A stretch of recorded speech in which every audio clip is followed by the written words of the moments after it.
Judicial killing হয়েছে, যত অন্যায়ভাবে আলেম ওলামাকে কারাবন্দী করা হয়েছে, তাদের মধ্যে কুখ্যাত একটা জজ ছিল কালামানি। কোঠা বিরোধী আন্দোলনে শুনেছেন আমাকে সে রাজাকার বলেছিল, এটিএন নিউজে দেখেছেন।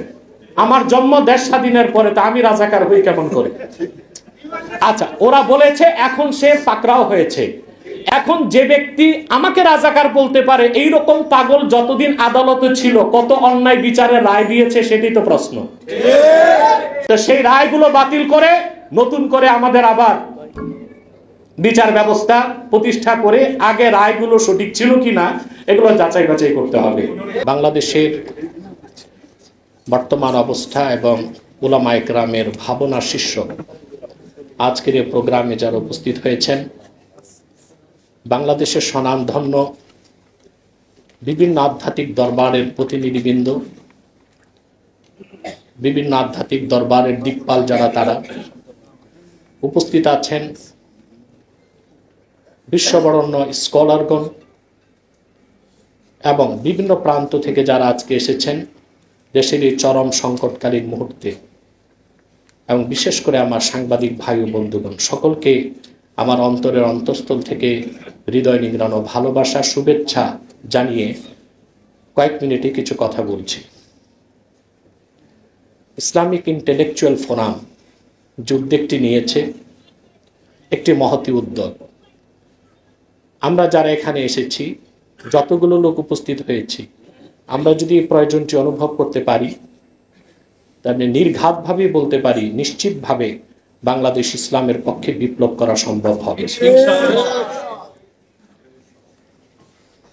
কয়েকটি কথা আমি শুধু আপনাদেরকে মনে করিয়ে দিচ্ছি।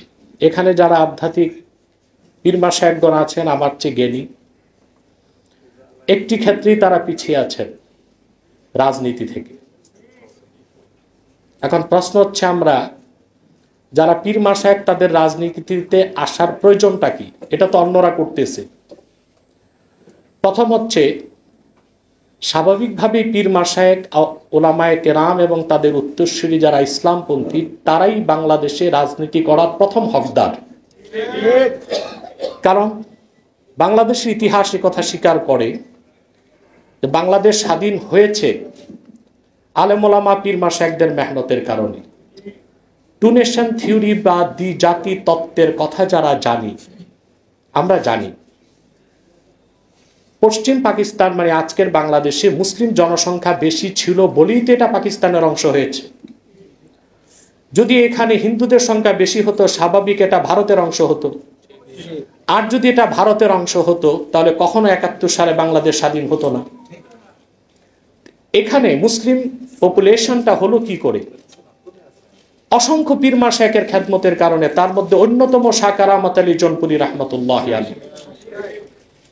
ডব্লিউ হান্টার তার দ্য ইন্ডিয়ান মুসলিম বইতে বলেছে, শাহ কারামত আলী জৌনপুরি রাহমাতুল্লাহ নীরব বিপ্লবে তার হাতে ২ কোটি লোক ইসলাম গ্রহণ করে মুসলমান হয়েছে। পরবর্তীতে ফুরফুরার উত্তরসূরি সারসিনা এবং তাদের খোলাফাগণ এদেশে নীরব বিপ্লব করে এসেছে। ইসলামী আন্দোলনের নেতারা জীবন দিয়েছে, সংগ্রাম করেছে, আন্দোলন করেছে, ঘাম দিয়েছে, রক্ত দিয়েছে। এসব কিছুর কারণেই বাংলাদেশ স্বাধীন হয়েছে।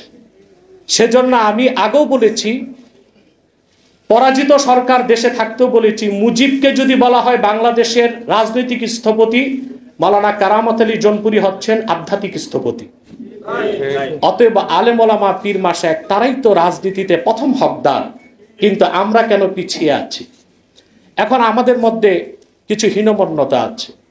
পীর মাশায়েখ আমরা মনে করি আমাদের পূর্বপুরুষ তো রাজনীতি করে নাই, আমরা করব কেন? এটা একটা বড় সমস্যা। আমাদের দাদাগণ পূর্বপুরুষগণ যে সময় ছিল সেটা ছিল ইংরেজদের সময়। তখন তাদের চেষ্টাই ছিল মুসলমানদেরকে কিভাবে দ্বীনের উপর প্রতিষ্ঠিত রাখা যায়। সেজন্য তারা রাজনীতির চিন্তাটাও করতে পারেন নাই। কিন্তু তারা তো আমাদেরকে একটি স্বাধীন রাষ্ট্র উপহার দিয়ে গিয়েছেন। এখন আলেম ওলামা কেন রাজনীতিতে আসবে না, এটা আমার প্রশ্ন। তবে আমার ব্যক্তিগত অভিমত হচ্ছে, আমি খেলাফায় বিশ্বাসী কঠোরভাবে।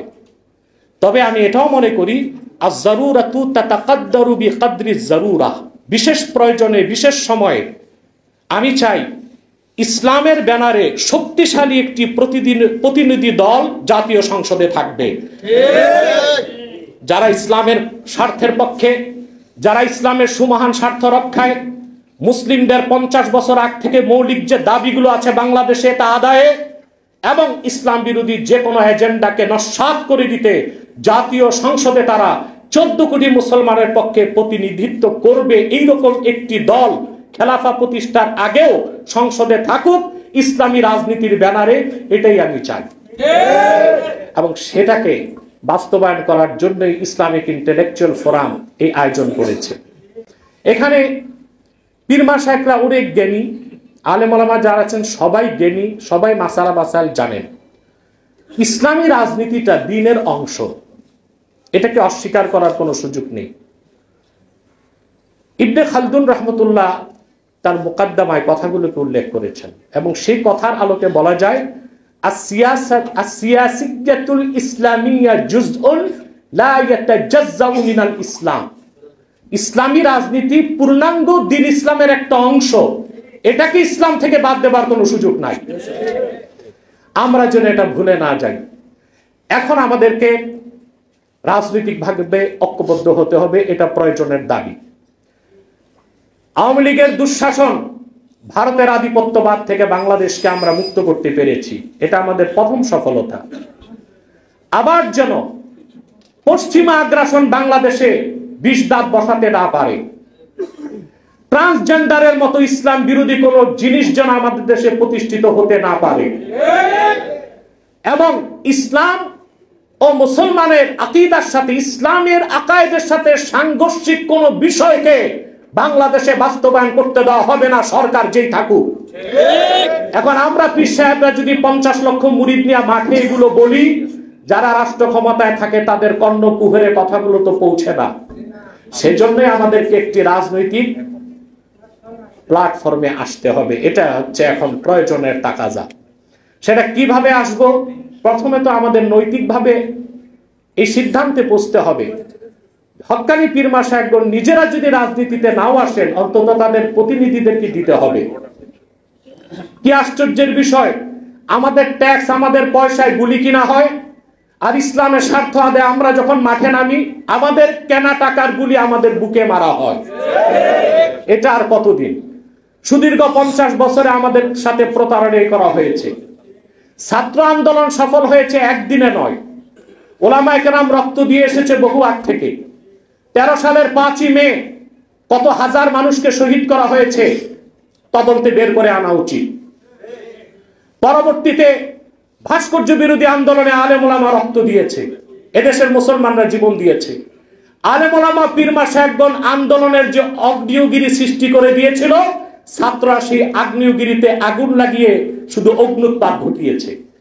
অতএব দেশের সকল নীতি নির্ধারণী কাজে যদি বৈষম্য বিরোধী আন্দোলন সফল করে একটি এমন বাংলাদেশ আমরা গঠন করতে চাই, যেখানে থাকবে জাস্টিস, ন্যায় বিচার, যেখানে প্রতিটি কাজে থাকবে ট্রান্সপারেন্সি, স্বচ্ছতা, আলেম ওলামা পীর মাশায়েখদেরকে বাদ দিয়ে এটা কিয়ামত পর্যন্ত সম্ভব হবে না।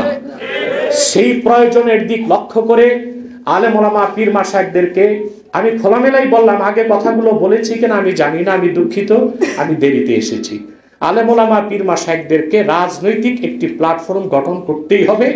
ব্যক্তিগতভাবে আমি কোনোদিন নির্বাচনে যাব না, এটা আমার নিজস্ব বিষয়, কিন্তু আমি চাই একটি দল সংসদে যেতে হবে। পীর মাশায়েখরাও যদি সরাসরি নির্বাচনে না আসেন, আপনাদের পক্ষ থেকে সর্বাত্মক সহযোগিতা, নৈতিক সমর্থন, আর্থিক সমর্থন দিয়ে একটি রাজনৈতিক প্ল্যাটফর্ম যেটা ইসলামের স্বার্থে কাজ করবে, যারা জাতীয় সংসদে 14 কোটি মুসলমানের পক্ষে কথা বলতে পারবে, সেই রকম পরিবেশ সৃষ্টি করার জন্য আপনাদেরকে এগিয়ে আসতে হবে। এটা আপনাদের কাছে আমার বিনীত আবেদন। যেহেতু আসর নামাজের আমাদের বাকি, আমি আর বেশি কথা বলছি না। পাশাপাশি এখানে সম্মানিত কিছু আমার স্নেহধন্য ছোট ভাই সমন্বয়করা এসেছেন, আছে না? কথাও বলেছেন তারা, এটা আমারই ডক্টর ইমরানকে আমার নির্দেশ ছিল তাদেরকে রাখতে হবে, আছে তারা আলহামদুলিল্লাহ। তাদের উদ্দেশ্যে বলবো যে বৈষম্য বিরোধী আন্দোলন সফল হয়েছে, এখন কোনো কাজে যেন আবার বৈষম্য করা না হয়। এটা তাদের খেয়াল রাখতে হবে। আমরা দেখেছি গুরুত্বপূর্ণ অনেক পদের বিন্যাস ঘটেছে, আলেম ওলামার খুব একটা সমর্থন নেওয়া হয়নি।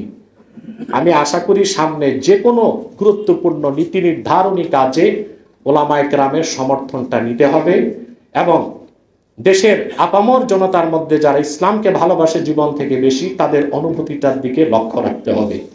আল্লাহ যেন আমাদের কবুল করেন, আল্লাহ যেন আমাদেরকে মঞ্জুর করেন ইসলামের সুমহান স্বার্থ রক্ষায়, মুসলমানদের সমস্ত মৌলিক দাবি আদায়ে এবং একটি সুন্দর সমৃদ্ধ উন্নত বাংলাদেশ গঠন করার জন্যে আমরা যেন ঐক্যবদ্ধ হতে পারি।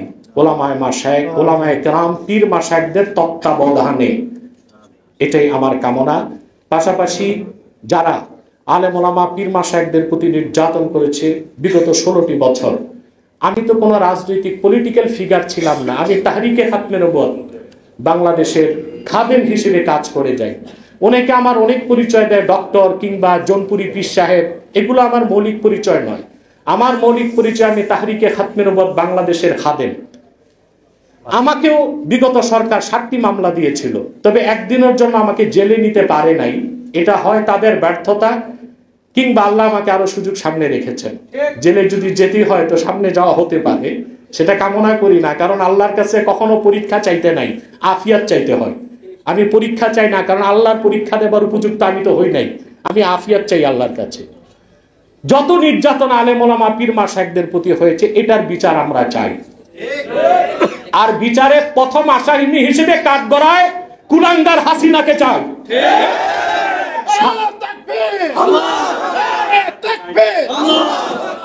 বাংলাদেশে জুডিশিয়াল কিলিং হয়েছে, যত অন্যায় ভাবে আলেম ওলামাকে কারাবন্দী করা হয়েছে, তাদের মধ্যে কুখ্যাত একটা জজ ছিল কালামানি। কোঠা বিরোধী আন্দোলনে শুনেছেন আমাকে সে রাজাকার বলেছিল, এটিএন নিউজে দেখেছেন। আমার জন্ম দেশ স্বাধীনের পরে তো আমি রাজাকার হই কেমন করে? আচ্ছা, ওরা বলেছে এখন সে পাকড়াও হয়েছে। এখন যে ব্যক্তি আমাকে রাজাকার বলতে পারে, এই রকম পাগল যতদিন আদালতে ছিল কত অন্যায় বিচারের রায় দিয়েছে সেটাই তো প্রশ্ন। তো সেই রায়গুলো বাতিল করে নতুন করে আমাদের আবার বিচার ব্যবস্থা প্রতিষ্ঠা করে আগে রায়গুলো সঠিক ছিল কিনা এগুলো যাচাই বাছাই করতে হবে। আপনাদের সকলকে ধন্যবাদ জ্ঞাপন করে আমি বিদায় নিচ্ছি। আসসালামু আলাইকুম ওয়া রাহমাতুল্লাহি তাআলা ওয়া বারাকাতুহু। আলহামদুলিল্লাহ, আমাদের একজন ইনায়েতুল্লাহ আব্বাসী সাহেব আছেন, এজন্য শুকরিয়া করি, বলি আলহামদুলিল্লাহ।